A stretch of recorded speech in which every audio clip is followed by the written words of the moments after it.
Hey guys, I've been having problems with the idle on my truck. It's been surging, only at idle, but I'm going to start it up here so you can see.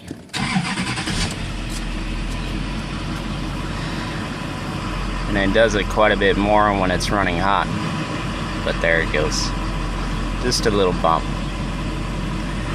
Been doing this for about 2 years, but hasn't been a problem up until now. Now it's throwing the truck into limp mode with a low rail pressure. Truck has about 300,000 miles on it, but did some research. I think we're gonna change the fuel pressure regulator today, see what it does. Okay, haven't done a whole lot of work on a Duramax, but from what I was reading, we need to take off the intake, the resonator, and I think our part is somewhere down in there. The GM service manual says to take out the alternator and the AC compressor, but a bunch of people have said you don't need to do all that. So I'm just gonna start up here, take out a few things, and see where I end up. Okay, and so I finally found the thing. It's right down there, right in the middle. Wasn't planning on taking off as much as I did, but I couldn't see the thing and I didn't know where to start. So first off, unhooked the batteries, then I took off the serpentine belt, took off the alternator, took out 4 bolts that held on the AC compressor, which is laying over here now, and pushed it off to the side.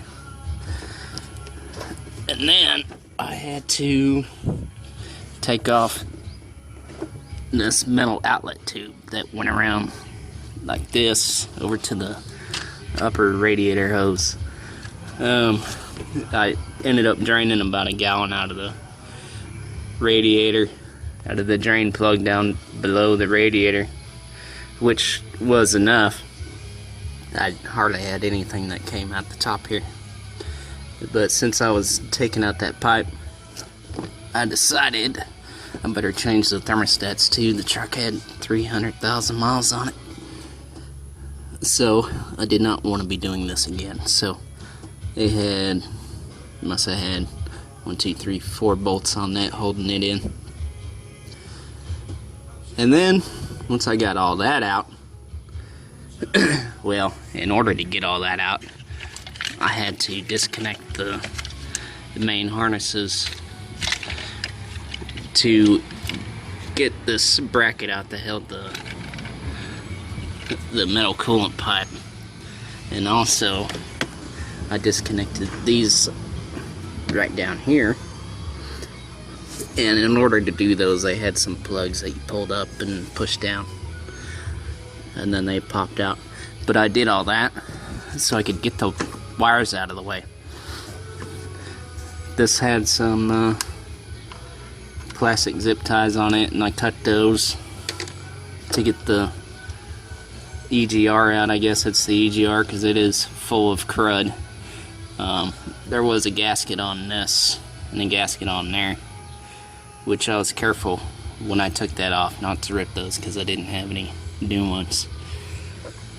But after I got that out, I thought I was home free until I noticed that there was an upper pipe coming up, I guess for the EGR, because it is full of crap in there too. I see why people block them off. But in order to get that out, that thing was a rascal. I had to keep on pulling on that. There's some O-rings that just hold that in there. but I ended up having to pry behind there with a screwdriver. And I was careful where I pried at to get that thing out, but just took a lot of work. I got it out. But anyways, now I am finally right down here, right behind the thermostats, and I'm thinking that that is my problem.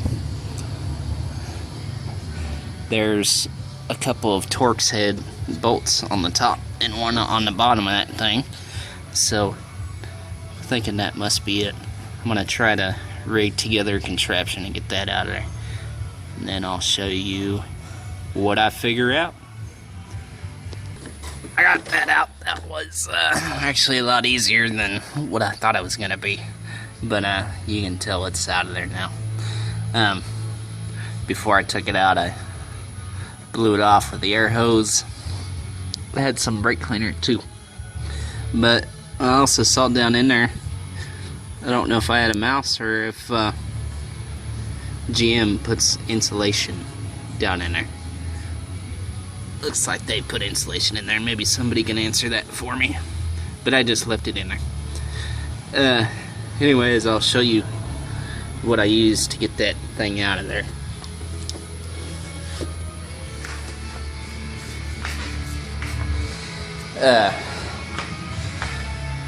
First of all, kind of spread things out here as I was taking them apart. We got the air cleaner, the resonator. I had 4 bolts on the AC compressor. I had 2 bolts on the alternator. There's the alternator. And then I had the water outlet too, and it had a little hose with a hose clamp that I just pulled off of there, and whatever stuff to go with that. And then here's the EGR tube. You can tell it's just full of crud. There's the gaskets that I was careful with these because I didn't have any extras. And then this was a tube that was a pain, and you can tell, I haven't really looked at it, but it's got, looks like some O-rings on there. And then this guy is what I was after, but it was in there kind of like this, top 2 and 1 bottom, with the Torx head. It took a T25, so I went to Lowe's and bought a couple different things to make sure I was good to go, because I didn't know exactly what I was going to need. But I found this socket, and this socket actually worked out perfect. This socket, which I got at Lowe's, as you can tell, it barely cleared that thing, but it was perfect top and bottom. I pulled them all out in about 60 seconds, and I had that thing out of there.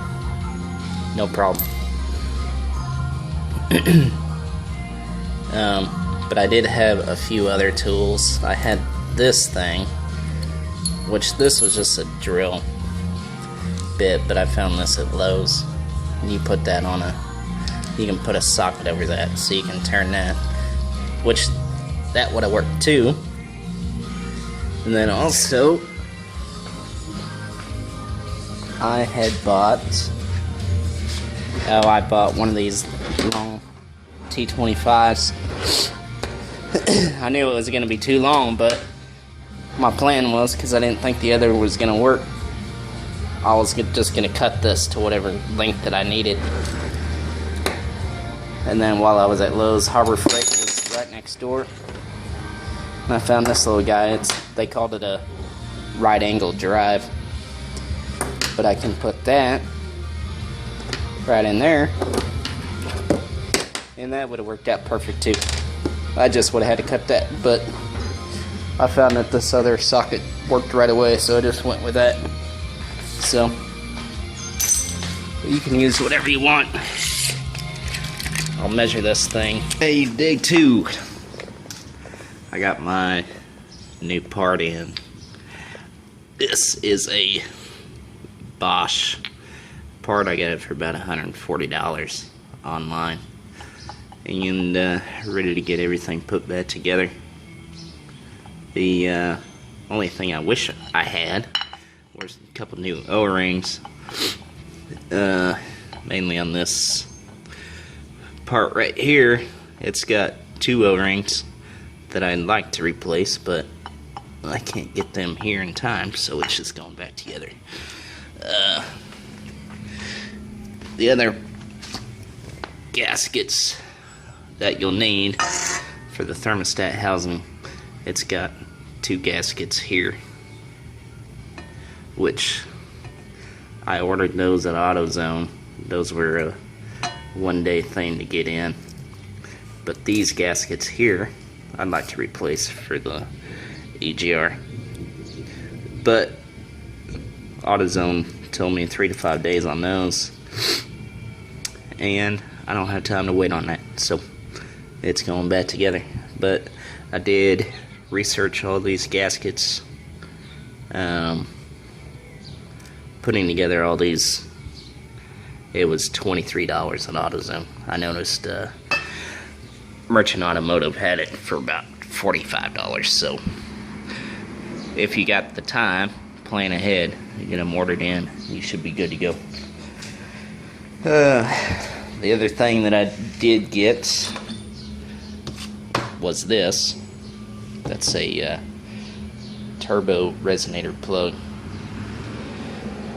Okay, I got this new one placed down in there, and I got the top 2 bolts in there, and the bottom one I'm gonna try this. I just got a drive, a Torx drive taped to my screw. Let's see how this works.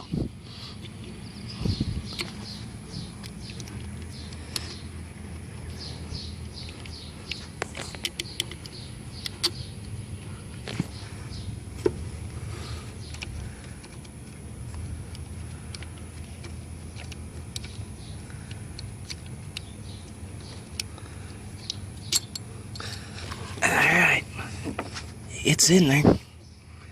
Just gotta tighten them all up, then we should be good to go. I got Merchant Automotive's resonator delete put on there. No codes thrown. Everything looks good. I haven't really listened to a turbo one. I just started it up and then shut it back down. So anyways, that's what it looks like. I'll start it up for you so you can hear the problem that I've now eliminated.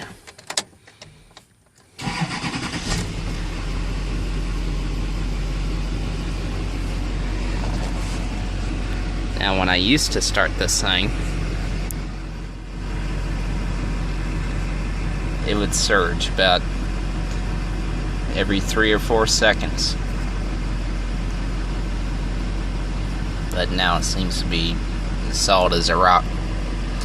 I don't know if the RPMs are actually correct, because I had to come through and redo all these gauges. I had to put stepper motors in.